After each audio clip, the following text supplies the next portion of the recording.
નહીતર સનાતને જ દુનિયાને હાચવું છે ને એને જ આશરો આપ્યો છે. એની એક મને ગમતી નાનકડી બાપુ વાત ઝવેરચંદ મેઘાણી ટાંકે છે. ખાંભા નામનું ગર કાંઠાનું ગામ. વાર્તા ખાસ સાંભળજો બાળકો, શીખી જાયજો તમે. વાર્તા ક્યાંક કરવા થાય આવી. અને એ ગામના પાદરમાં આમ તો દુકાળ પડ્યો, નબળું વરસ થયું. અને ઈ ખાંભા ગામની દીકરી બાજુમાં મિતિયાળા ગામમાં હાહરે, આયરની દીકરી હાહરે ને એમાં દુકાળ પડ્યો. એક પછી એક પોતાની ભેહું છે ઈ કાળના મોઢામાં ઓરાવવા મંડાણી. મદમસ્ત હાથી આયલો જતો હોય ને ભાદરવા મહિનાનું પાકેલું સીફડું એના માથે જેમ પગ મૂકે હાથી, અને ઈ સીફડાનું ગરીબ એના બી, એનું પાણી, એની સાલ નોખા નોખા જેમ થઈ જાય એમ માણસ નોખા નોખા થવા માંડ્યા દુકાળમાં. એમાં સજન ખેરું ખેરું થયા. એક વાડેજા વસ, કો હોરઠ, કો મરધર, કો માળવો, કો કચ્છ.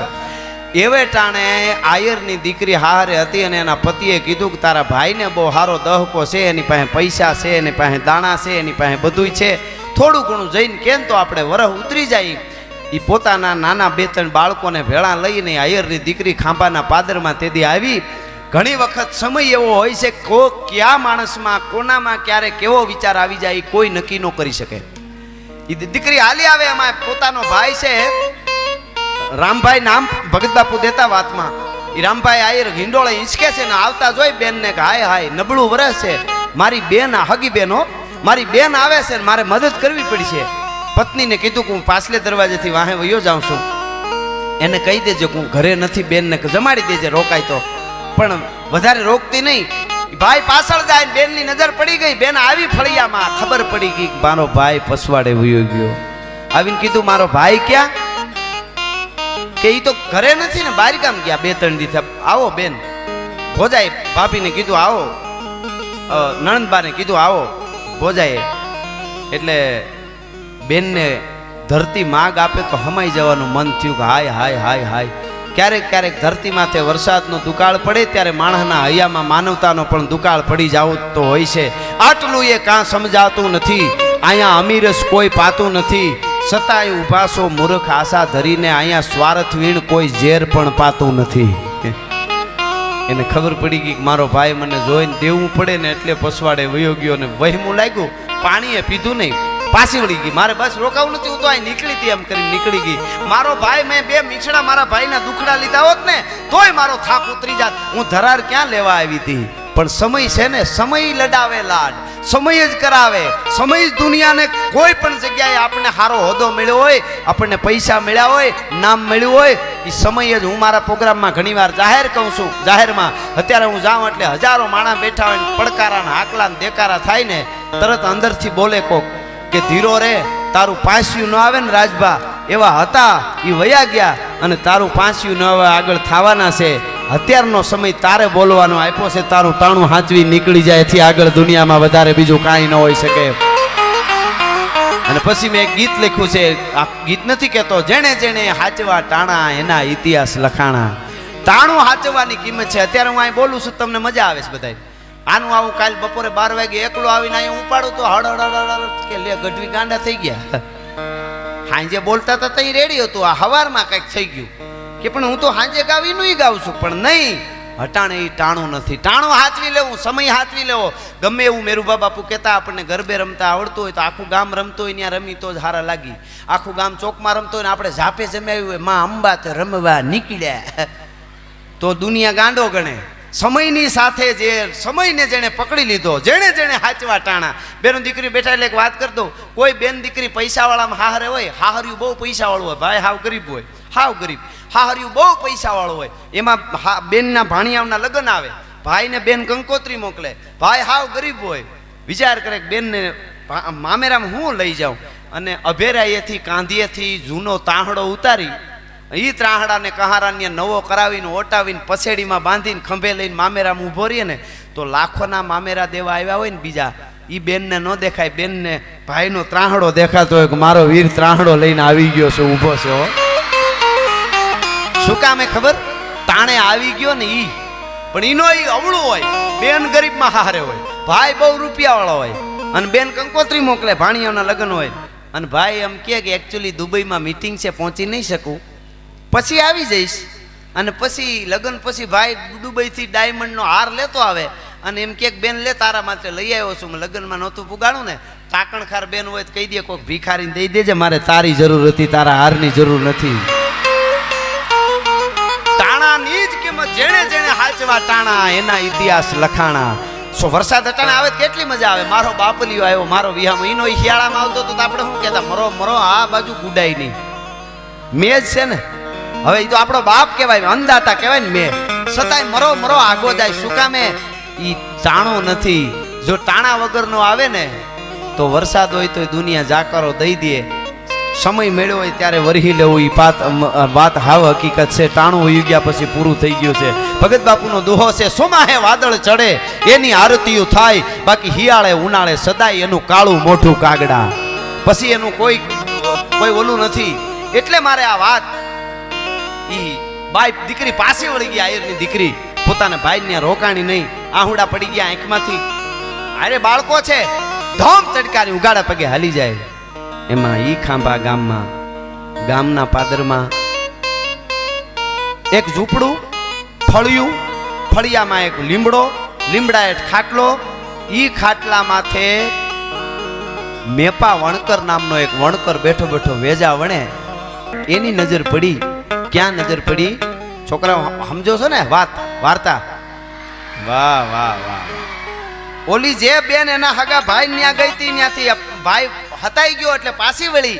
ઈ મેપો વણકર જોઈ ગયો, સોરી નામ થોડું મારે ભૂલાઈ ગયું, જોગડો વણકર. જોગડો, ઈ મેપો વણકર ઈ બીજી વાત છે પાછી. જોગડો નામ એનું, જોગડો વણકર. તમે કીધું નહીં પણ મારે આવી ગયું થારું. તમે બાકી ખરા છો? વાહ. નામ એમ નહીં, તમારે કહેવાનું નહીં, એમ ન્યાય વાતો કરી લેવાની. એ બોલો, એને એટલો મારા ઉપર વિશ્વાસ છે કે પાછું નવું કંઈક વાંચ્યું છે. તમે યાદ નથી દીધું, તમારો વારો છે. તો તમારે પૂજી મોરારી બાપુ કથામાં કંઈક બોલતા હતા, વાત થતા થતા આમાં એક વાતમાંથી બીજી ને બીજીમાં ત્રીજી વાત ને આઘા હોઈ ગયા. બાપુએ પૂછ્યું ઓડિયન્સમાં કે ક્યાં હતા આપણે? એક જણ ઊભો થઈને કે બાપુ તમારે ધ્યાન રાખવું જોઈએ ને. એ તો આમાં તો એવું થાય. હા, એ તો જવાબ દેવાવાળા તો ઘણા હોય ને, અમુક શ્રોતાય અદ્ભુત હોય, અમુક સાંભળતા હોય તો મજા આવે. ઓલી એક જૂની વાત બહુ સારી છે બાપુ. જૂના થોડા આજથી 30-40 વર્ષ પહેલાં ગામમાં ઓલા કેળના સ્તંભ બાંધ્યા હોય ને કથા, ભાગવત કથા થાય. એ ભાગવત કથા થતી તેમાં વચ્ચે એક થાંભલો ની એક વડીલ કોક આવીને બેહે, આવીને એવી ભાગવતની એવી વાતો, ગીતાના શ્લોક બધું એવું સાંભળે, એટલો લીન થઈ જાય કે હલે સલે નહીં આખો કથા પૂરી થાય ત્યાં સુધી.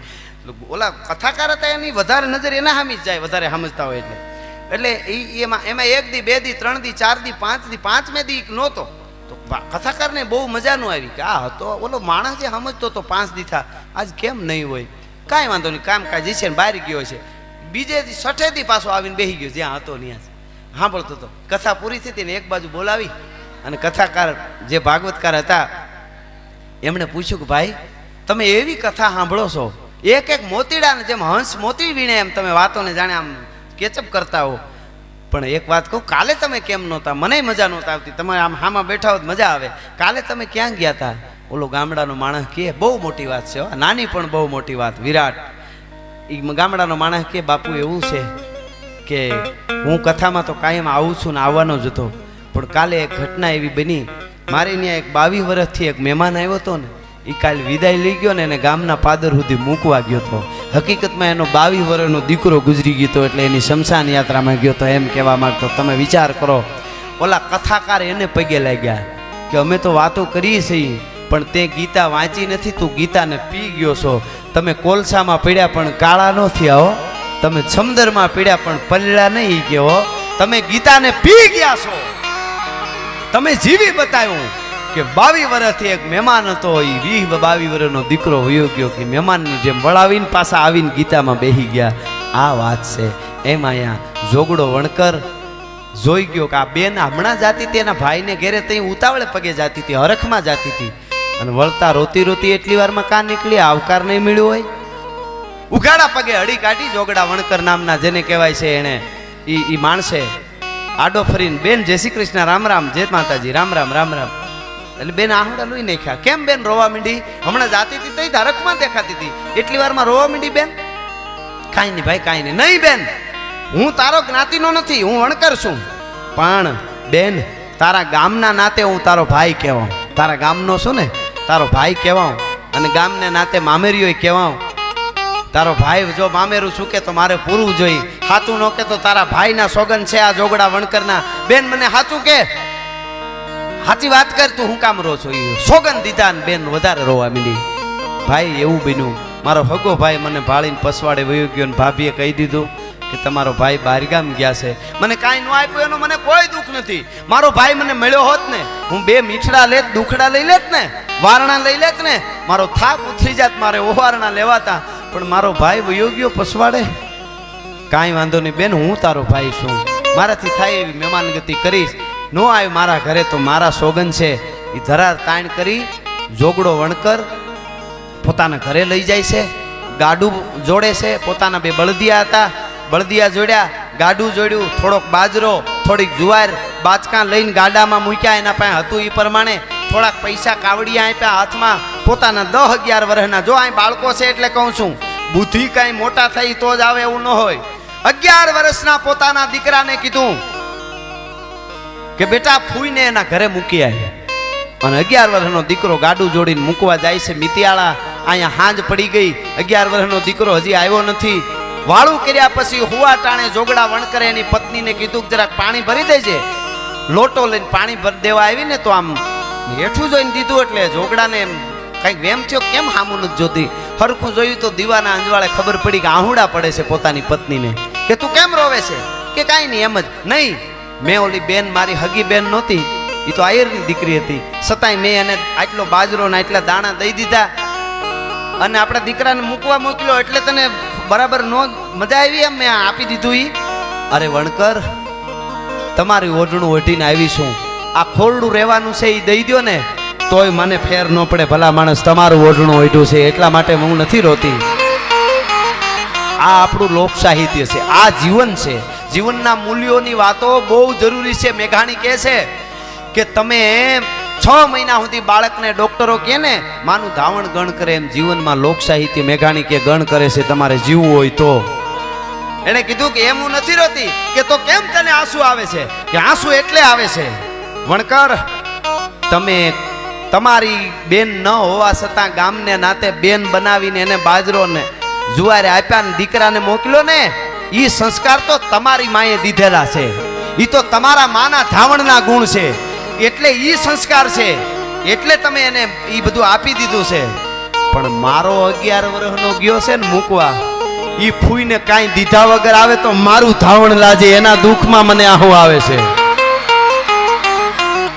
મારો 11 વર્ષનો દીકરો ફૂઈને મૂકવા ગયો, ઈ જો કાંઈ દીધા વગર આવે ને તો હું જીભાન કરડીને મરી જાઉં. અરે ગાંડી, તને ખબર પડે છે એમ મરી જવાય? હવે બાળકને એવડા 11 વર્ષના દીકરાને દેવાની થોડું યાદ હોય, એમ કાંઈ રોવા માંડે ને એમ મરી જવાની પ્રતિજ્ઞા નહીં. જીભાન કરડીને મરી જાવ જો મારો દીકરો. તમારી જનેતાના સંસ્કાર હોય તો મારા ન હોય? અરે પણ એને થોડી એવું યાદ હોય. હજી વાત બે કરે છે ત્યાં તો રાહ બળદિયાની હતી અને હાંકેલેલી રાહને આમ આમ આમ આંગળીઓ ઉલાળતો પોતાનો 11 વર્ષનો દીકરો ફળિયામાં દાખલ થયો. માની રાડ ફાટી ગઈ. લે બેટા, બળદને ગાડું ક્યાં? કે માં, બળદને ગાડું ફૂઈને ફુયારામાં દઈને આવ્યો છું. ભલા માણા. હા હા હા. બાપાએ બાજરો આપ્યો, જુવાર આપી તમે, અને 5 થોડા કાવડિયા આપ્યા. મને એમ થયું હું આ સુધી ફૂઈને મૂકવા આવ્યો છું અને કાંઈ દીધા વગર પાછો જાવ તો મારી જનેતાનું ધાવણ લાજે, એટલે ગાડું બળદ દઈને આવ્યો છું ફૂઈને. આ લોહીમાં આવે છે. આ ખાનદાની જે છે ને એ અંદરથી આવે છે. જ્યાં થાતા હોય ત્યાં જ થાય છે. હા, કારણ કે માં જે છે, માની ધાવણની જે તાકાત છે, માના જે હાલડાની જે તાકાત છે, માના સંસ્કારની હરિયલ ખેરે ન હોય અને જેના ફળિયામાં કુંજર ફરે એને વહીની વાટું નોય કેહર બચાને કાગડા. પછી ઘટના એવી બને છે, થોડાક સમય પછી વરહ સારું થઈ ગયું, દુકાળ ઉતરી ગયા. ઈ બાઈ એક દી ભેંસ દોતી હતી હાંજે, આયરની દીકરી, એને કોકે જઈને સમાચાર દીધા. કાળિયા નામનો કોઈ માણસ આવ્યો, એને આવીને કીધું કે બેન તમને કાંઈ ખબર છે? ગજબ થઈ ગયો. કે શું થયું? કે તમારો માનવજીનો વીર રામભાઈ આયર નહીં કે આ ઈ ગુજરી ગયા. બેને ભેંસ દોતી ચાલુ રાખ્યું, દોવાઈ ગયા. પછી દૂધ બૂધ હકેલ્યા, જે કામ કરવાનું હતું એ રસોઈ કરી જમીન પછી માથે શેડો લઈને રોવાનું ચાલુ કર્યું. કોકે કીધું તારો ભાઈ જેવો ભાઈ વયો ગયો અને આટલી બધી વાર હોય? તરત બોગરું મૂકીને રોવા માંડે બેન. ભાઈથી વાલું કોણ હોય? તને આટલી વાર લાગે? તેથી બાઈએ જવાબ દીધો, ખાનદાની આયરાણીએ જવાબ દીધો તો મારો ભાઈ તો હું મારા ભાઈને જેથી પગ મૂક્યો ને પછવાડે વયો ગયો ને તે દૂણો ગુજરી ગયો. તો આ તો લોક લજાએ મોઢું વાળું છું અટાણે. ભલા આ તો લોક લજાએ અટાણે હું ખાલી રહું છું તે દી જ ગુજરી ગયો તો. પણ હવે સાંભળજો, એના પછી 2 વર્ષે વળી ઈનો ઈ કાળિયો આવ્યો. આવીને કીધું બેન આજે થોડીક અજુગતી ઘટના બની. આમ ઓલા જેવી નહીં પણ અજુગતી બની છે. શું? કે તમારો જીભનો માનેલ ભાઈ જોગડો વણકર નહીં કે હા કે ઈ ગુજરી ગયો. ઈ કરામાં નિહાણી માંડી કરે ખોરડાના પછી નિહાણી ન્યા ગાયર કરતી હતી બાઈ આયરાણી કોનબાઈ નામ ગાયર કરતી હતી. ન્યા જઈને કીધું કે તમારો જોગડો વણકર ભાઈ ગુજરી ગયો. નિહાણીયાથી બાઈએ પડતું મૂક્યું ભફ દઈને હેઠી પડી અને મોટા અવાજે રોવા માંડી, મરસિયા ગાવા માંડી. એક મરસિયો તમને કહું અહીંયાથી શું કે છે એ બાઈ આયરની દીકરીઓ. પણ તમે વણકર અમે વણાર. હે ભાઈ જોગડા બાપ, તમે તો વણકર અમે વણાર આયર. તમે વણકર અમે વણાર, આપણે નાચે જ નેડો નહીં. પણ હું રોવું છું શું કામે? તારા ગણને રોવું ગજમાર. તારી જાત નો પૂછું જોગડા, ગણને રોવું ગજમાર.